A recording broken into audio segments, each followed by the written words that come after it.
আচ্ছা, একটি আকর্ষণীয় মুখশ্রী সুন্দর হতেই পারে, সে বলল। আপনি তো বেশ সাহসী যুবক, কিন্তু আপনি এত গম্ভীর কেন? ভাবলাম এবার তার জন্য একটু হাসার চেষ্টা করব, কিন্তু হাসির ভাবনা আমাকে শুধুই পীড়িত ও নিঃসঙ্গ করে তোলে।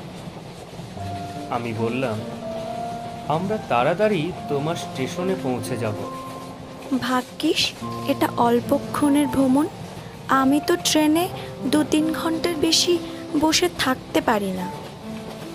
আমি কিন্তু কেবল তার কথা শোনার জন্য ট্রেনের যে কোনো সময়কাল ধরে বসে থাকতে প্রস্তুত। তার কণ্ঠস্বরে আছে পাহাড়ি নদীর উচ্ছলতা। সে যেই ট্রেন থেকে নেমে যাবে, হয়তো সে এই ক্ষণিকের আলাপকে ভুলে যাবে।